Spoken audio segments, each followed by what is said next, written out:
Soumya, and today I welcome you all in the series wherein we are interviewing and talking to the women who inspire us. Today I have Priya Venkataraman as one of our guests. She is India's most acclaimed Bharatnatyam dancer. She's somebody whom we call a true champion of performing arts in India. Her journey with dance began at the age of 7, and more than 2 decades later, she has achieved a widespread critical acclaim and an international recognition. She has performed for the likes of President Barack Obama, the Royal Couple of Bhutan, former Prime Minister of India, Mr. Manmohan Singh, and many, many more. She has toured the globe extensively and has brought immense pride to the country as a representative of our ancient traditions. We are honored to confer her with the PeakLife Women Inspire Award and are to the India's grateful for her contribution to India's global cultural footprints. Welcome, Priya. Thank you, Soumya. I am deeply honored to be receiving this award, and thanks for having me today. Tell us, how did your relationship with dance begin, and when was it that you decided to take it up as a career?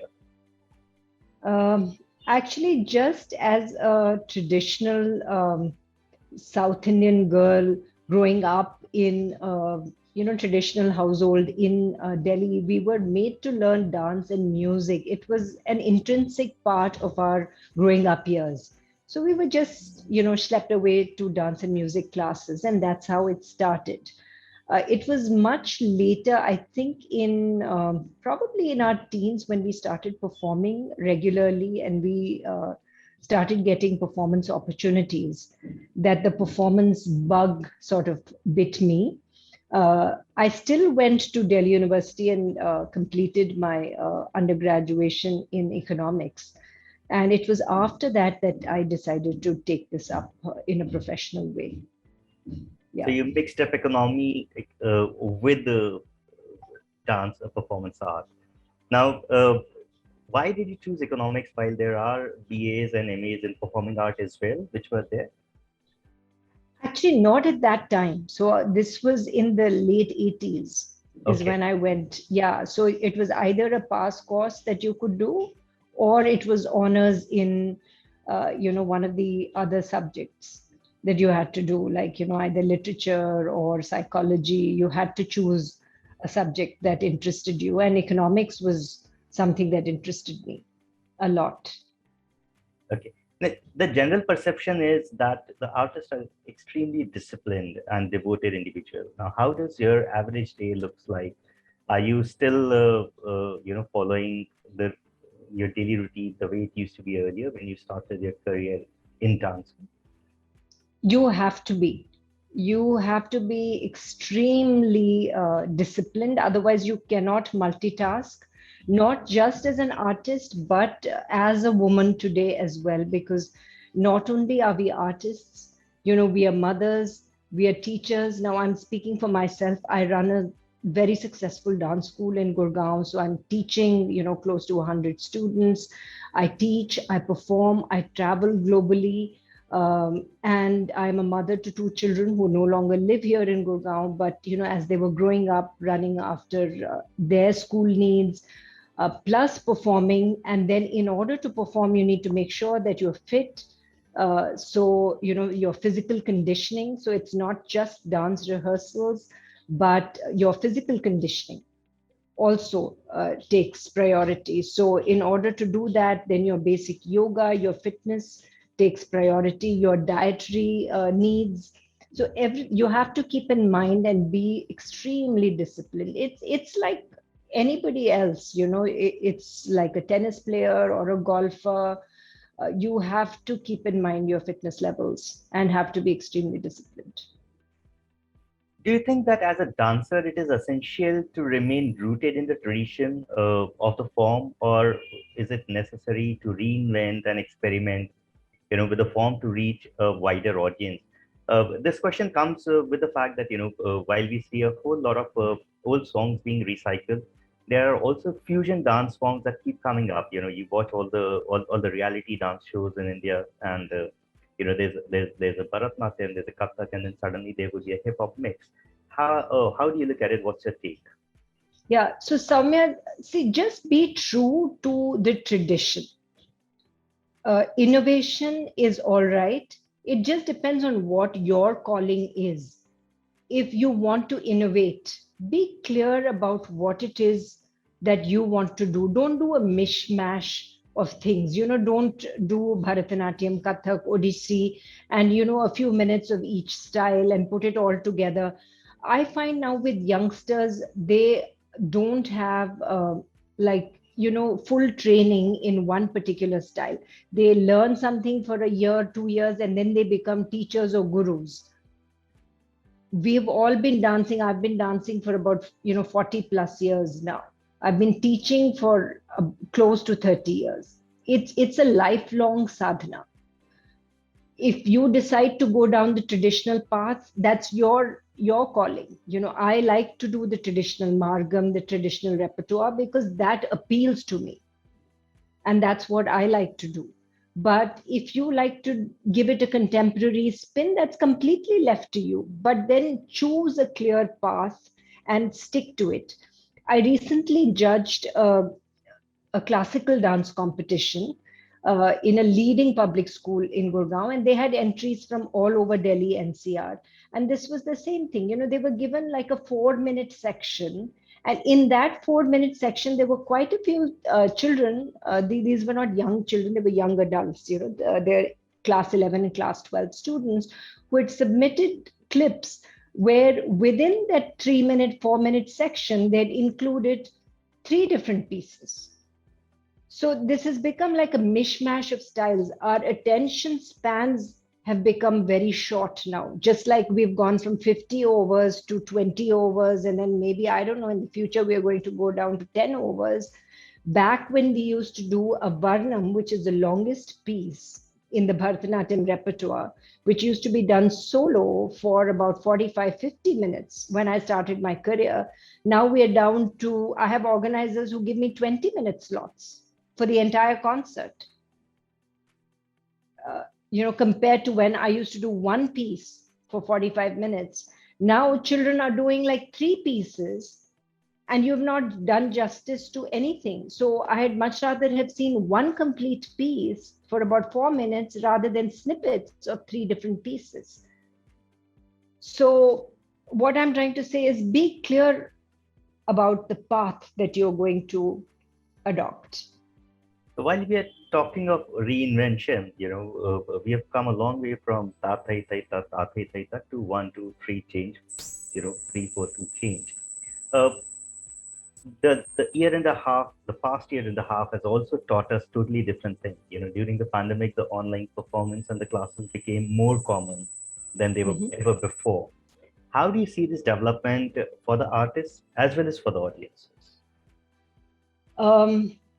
I have also been teaching a lot online, completely online, in fact. I have traveled to the US during the pandemic also. I have taught students. I've been teaching students in the US, in New York, in LA. Some of my students have moved to London, Hong Kong, and they've been able to attend classes now, which they couldn't earlier. And pan India as well, children are attending classes from Hyderabad, from Bangalore, from Mumbai. So this has definitely been an advantage, that children are now able to attend classes from everywhere.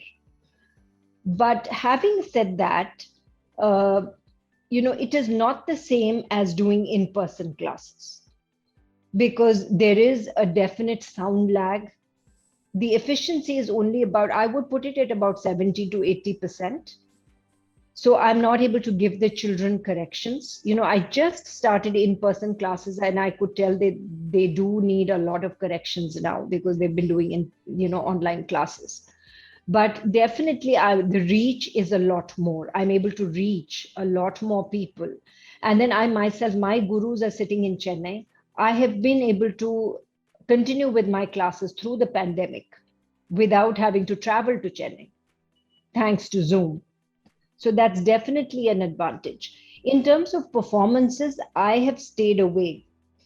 Contrary to what many of the leading dancers have done, I have stayed away from this, other than doing a few lecture demonstrations. I have refused to do full scale performances because I'm not for doing living room performances, because I find that it takes away from the magic of being on stage, that drama of having the lighting, having the live orchestra on stage. That entire magic is completely lost in terms of having performances. And then why give your art away for free to the audience? So that I'm not for at all. But in terms of giving classes, why not? If you're able to reach to a wider audience and share your art with the audience, then definitely. Nice. Okay. Now you've performed at the various international events and for the a fairly distinguished audience as well. Do you think people across the world perceive Indian dance form completely different compared to Indians themselves? I mean, we as Indian we carry a different image altogether. Uh, we look at our dance forms not the way the word magic, like you said.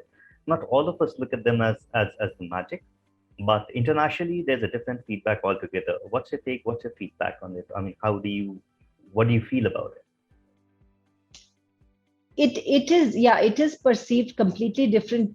See, it is for a niche audience, Soumya, always. Art, I find, internationally, when you go for an opera, for instance, how much of it do you actually follow? But we do go for it, right? You are given the lyrics in advance, you're given the script in advance, and you try to follow it. It's always for a niche audience. And I do try and explain my pieces to the global audience. I come on stage, if it involves a lot of abhinaya or facial expressions, many a time I do come and explain the pieces if the performance venue so requires. But there are times when the language of dance itself speaks to the audience. It goes beyond the lyrical barriers. I've had people. I remember there was a time I was dancing in Kerala, and there was a Frenchman in the audience who came to me after the show, and he told me, he said, I did not follow the lyrics, but I had tears in my eyes at the end of this piece that you did on Narayana. So, and it was a piece that I did in Tamil. So, it communicates. Art, if it is done properly, nicely, it communicates. That's my personal feeling. Sure. You've taught dance to students who themselves have gone and they have become teachers and they're performing internationally as well. Yeah. What gives you a greater satisfaction? Seeing your students, doing well for themselves, or the fact that you are performing yourself still and continue to do so? What is the most satisfying part between these for you?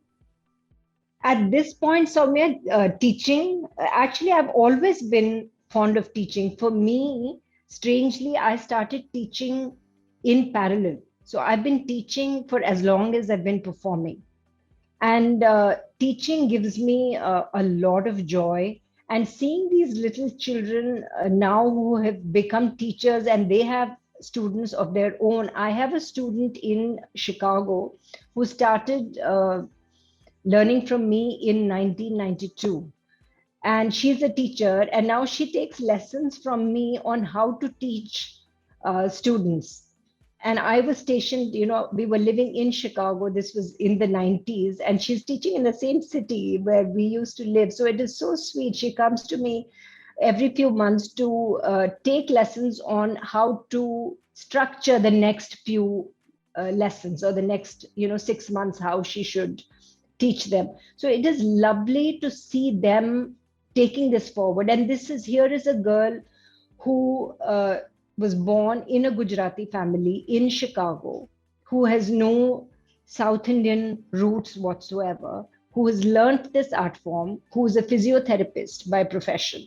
So she has a day job, but it is her love, it is her passion for this that continues to keep her going. And there are many, many stories like this. And this is what gives me a lot of joy, seeing them doing this, not to make money, but just for the joy of it, just to spread this love for the art. Great. How do you view the contemporary relevance of classical art forms in terms of patronage and potential of growth? Uh, there is a lot to be said about that, of course, because especially now I wish there was more that were being done.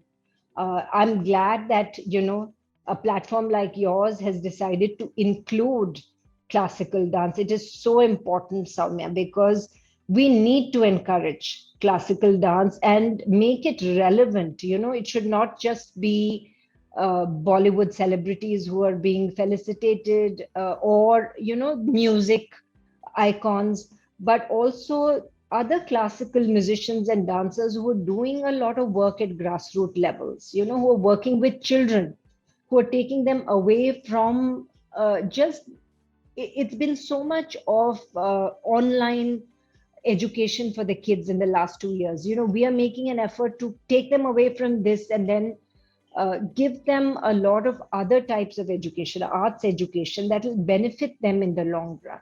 So these are the kinds of people who should be felicitated. The government should actually come in and do a lot of things like maybe grant making for these individuals. Now during the pandemic, a lot of these dancers and musicians were left on the wayside. A lot of us, for instance, don't have regular incomes. They rely only on performance incomes.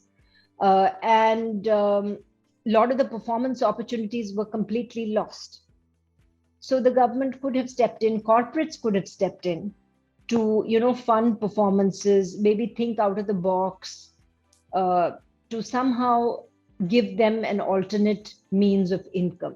So a lot can be done. We need to sit down and figure out how to sustain artists and artistic communities so that they can continue to make a living.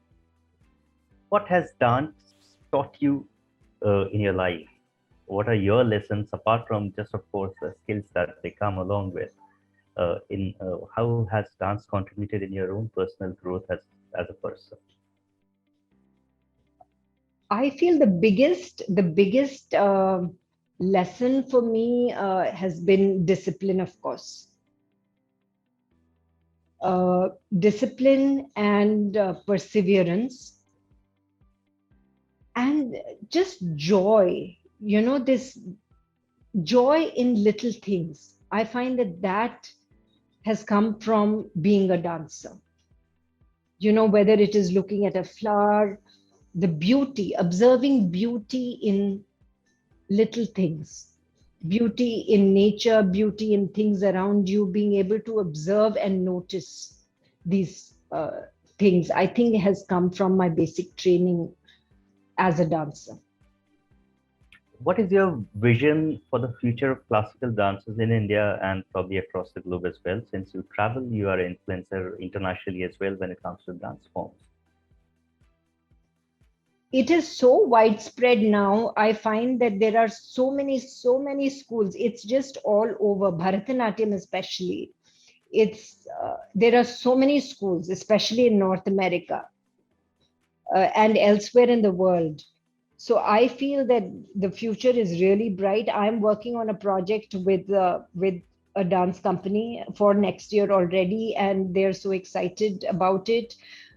So I feel the future is really, really bright for Bharatanatyam across the world. Okay.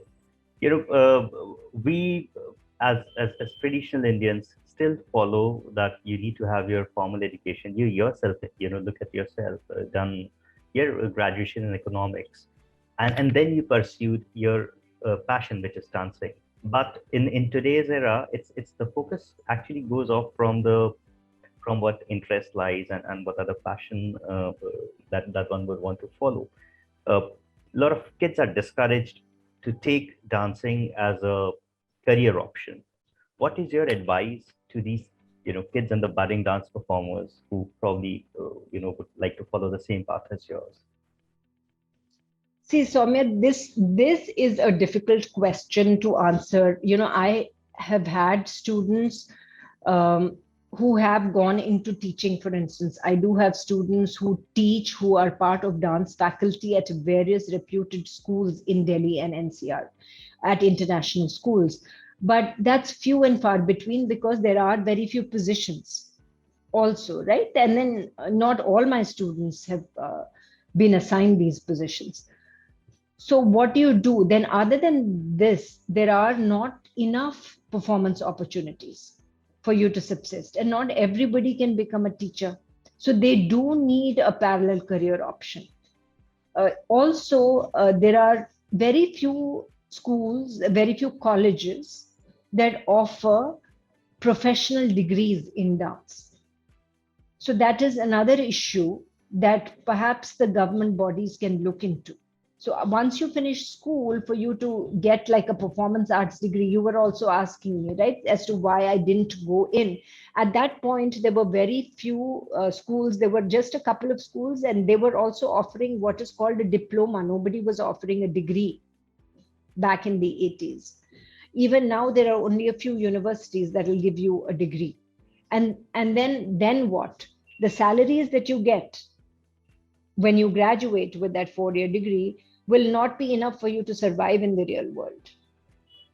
So it is a very challenging road ahead, and it is only the passion that keeps you going.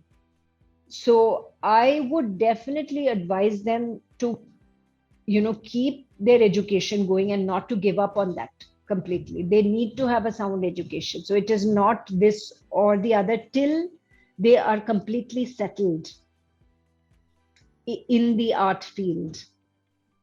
Unfortunately, that is the way it is. Whether you are a visual artist, whether you are a singer, you cannot completely rely on that. That would be my advice to the younger generation. I would agree with you. I think looking and recalling the past years, I think barring the Karagar Music University, there aren't really very many in India. And of course, Yeah, the Bhatkhandis were there. I'm not sure what is the status, how are they operating or not operating now. yeah. So very well said. One last question, why is it that the Indian dance forms are still more, they have more women talent and not much of men talent that comes in? Is it just a psychological factor that these kind of dances are meant only for women?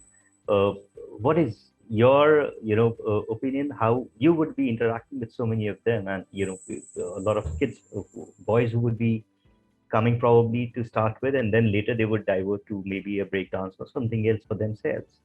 Uh, what is it that you say? Well, I'm not aware of the statistics, Soumya, but that is, I can't say that is perception, but I know in my art form that is very true, especially in Delhi. Strangely, I'm teaching in Gurgaon, and I've been teaching over 15 years in Gurgaon, and all my students have been girls or ladies, older women.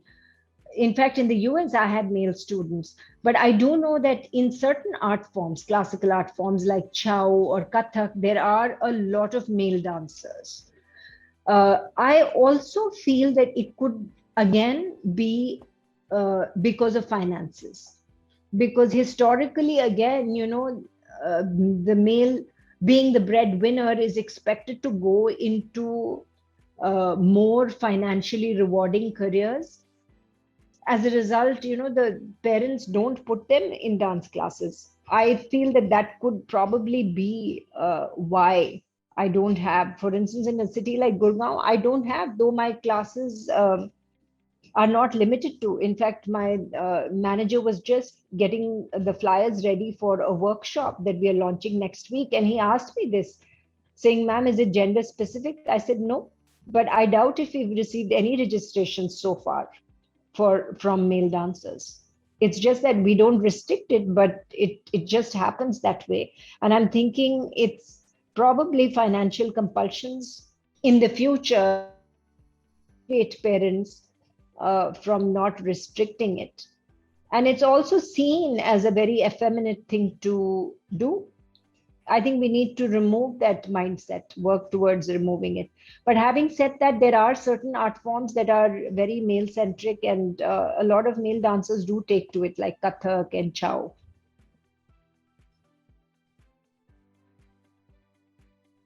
I think we have summed it up, nicely. We have covered all what we thought we could probably ask you in this session. And I thank you for being a part of this session.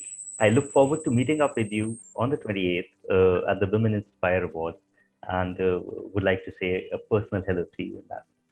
Thank you, Soumya. Thanks again for Thank having you so me. much for Thank being with you. us. Thank you.